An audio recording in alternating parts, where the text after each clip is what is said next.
दोस्तों एक तरफ मार्केट गिर रही है और आपको ऑलरेडी अपने पोर्टफोलियो पर दिख रहे होंगे नेगेटिव रिटर्न्स, और दूसरी साइड पर आईपीओज आते जा रहे हैं।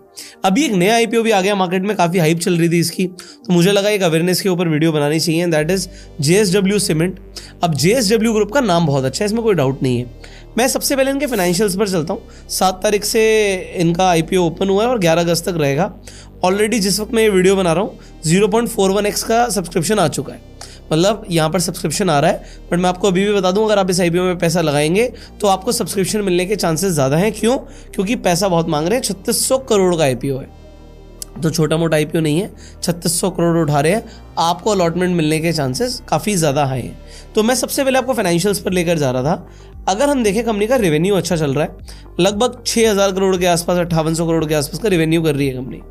एसेट्स कंपनी के पास बहुत अच्छे हैं, 12000 करोड़ से ऊपर के एसेट्स हैं।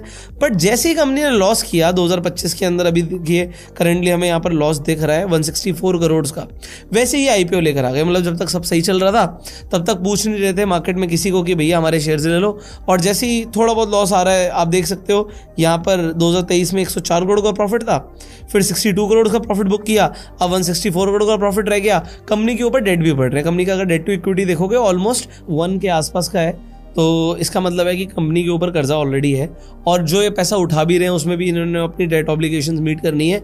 बट अगर ये पूरा का पूरा फ्रेश इशू होता तो शायद मुझे अच्छा लगता, बट यहाँ पर सिर्फ ये फ्रेश इशू नहीं है। तो ये जो टोटल 3600 करोड़ रुपए उठा रहे हैं, उसमें कंपनी में तो सिर्फ 1600 करोड़ ही जाएगा। बाकी 2000 करोड़ एग्जिस्टिंग इन्वेस्टर्स जैसे कि SBI और अपोलो अपना पैसा लेकर बाहर हो रहे हैं। तो ये मुझे थोड़ा सा अच्छा साउंड नहीं कर रहा कि कंपनी लॉस में जा रही है और जो एग्जिस्टिंग इन्वेस्टर है वो प्रॉफिट लेके बाहर निकल रहे हैं। So not too good, but ऐसा नहीं कि बिजनेस अच्छा नहीं है।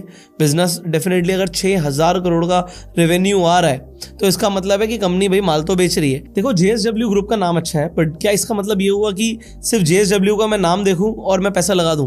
मतलब आईपीओ के अंदर अगर मुझे लिस्टिंग गेन मिलने के चांसेस बहुत अच्छे हैं तो मैं पैसा लगाऊंगा, वरना नहीं लगाना चाहिए। अब देखिए, जब मैं वीडियो बना रहा हूँ, मैं ऑलरेडी सेकंड डे पे वीडियो बना रहा हूँ, उसके बाद आ जाएगा सैटरडे संडे, और आपके पास मंडे तक का डिसीजन होगा इस आईपीओ में पैसा लगाना है नहीं लगाना। अगर मैं ग्रे मार्केट प्रीमियम की भी बात करूं तो जिस वक्त मैं वीडियो बना रहा हूं आप देख सकते हो कि ग्रे मार्केट प्रीमियम सिर्फ 8 रुपए का रह गया।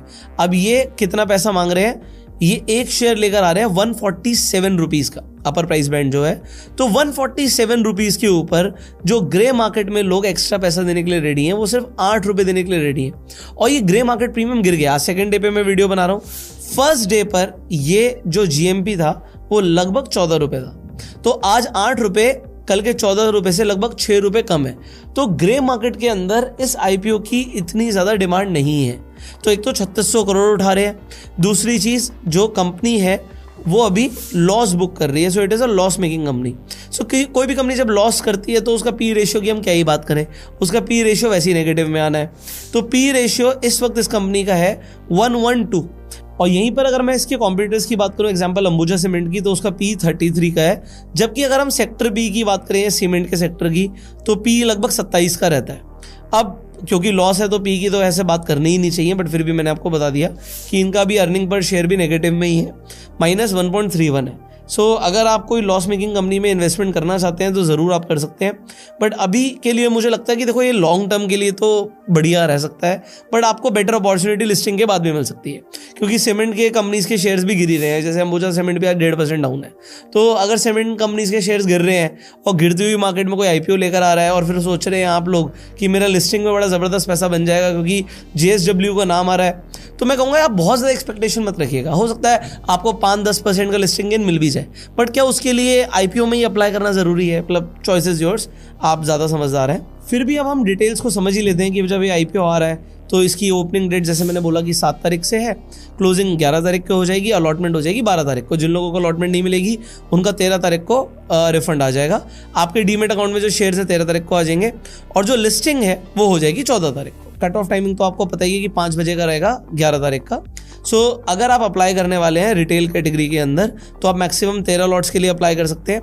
तो आपकी जो इन्वेस्टमेंट रहेगी वो 1,94,922 रुपीज़ की रहेगी। और मैं आपको एक बात बता रहा हूँ, हो सकता है अलॉटमेंट मिल भी जाए। अच्छे आईपीओज में एक लॉट की भी अलॉटमेंट नहीं मिलती है। यहाँ पे हो सकता है आपने लगाए 1,90,000 रुपये और वो अलॉटमेंट भी मिल जाए। बट अब ये नहीं कि लिस्टिंग गेन हो नहीं सकता, हो सकता है, बट अभी जीएमपी देख के और बाकी सारी चीज़ें देख के मैं बहुत पॉजिटिव नहीं हूँ।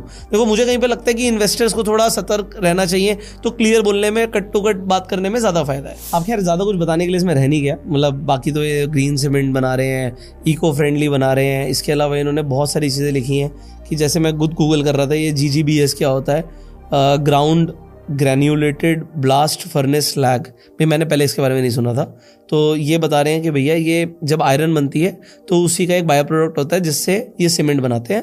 तो ये थोड़ा सा बायो प्रोडक्ट को यूज़ कर रहे हैं, इसलिए ग्रीन सीमेंट बना रहे हैं, तो ये इको फ्रेंडली है, ऐसी ये बातें कर रहे हैं। सो डेफिनेटली ऐसा कुछ नहीं है कि सीमेंट बिजनेस है, लॉन्ग टर्म बिजनेस है, इंफ्रास्ट्रक्चर के लिए हेल्प होगी, हमारा देश भी आगे बढ़ना है तो इंफ्रास्ट्रक्चर प्रोजेक्ट्स बनने हैं तो सीमेंट की इंडस्ट्रीज आगे बढ़ेंगी, बट ऑलरेडी बहुत कॉम्पिटिशन है। तो जो लिस्टेड प्लेयर्स आपके पास मार्केट में हैं और अगर वो आपको बेटर वैल्यूएशंस पे मिल रहे हैं तो आप उन्हें भी सोच सकते हो, rather than buying this shares exclusively, this is your choice. But देखिए मैं कोई सेबी रजिस्टर्ड एडवाइजर नहीं हूँ आपको बताने के लिए कि आपको खरीदना चाहिए नहीं खरीदना चाहिए, आपकी चॉइस है।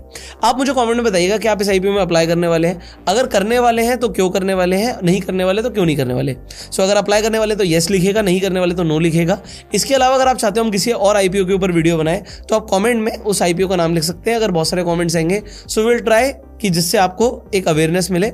बाकी हम आपसे मिलेंगे अगली वीडियो में। आप चैनल को सब्सक्राइब कर सकते हैं, बेल आइकन पर क्लिक कर सकते हैं। अगर आपको IPO में इन्वेस्ट करना है, शेयर्स में इन्वेस्ट करना है, ट्रेडिंग करनी है, देखो मैं तो कहता हूँ बेस्ट है ETFs खरीदना। तो अगर आपको ETFs में इन्वेस्टमेंट करना है तो आपको उसके लिए एक डीमेट अकाउंट चाहिए होगा। आपको फ्री डीमेट अकाउंट का लिंक डिस्क्रिप्शन और पिन कमेंट में मिल जाएगा। उसके थ्रू आप स्टॉक मार्केट में इन्वेस्टमेंट भी कर सकते हैं, ट्रेडिंग भी कर सकते हैं। हम आपसे मिलेंगे अगली वीडियो में, बट इस वीडियो को शेयर जरूर कीजिएगा जिससे लोगों को कट टू कट अवेयरनेस पहुंच जाए।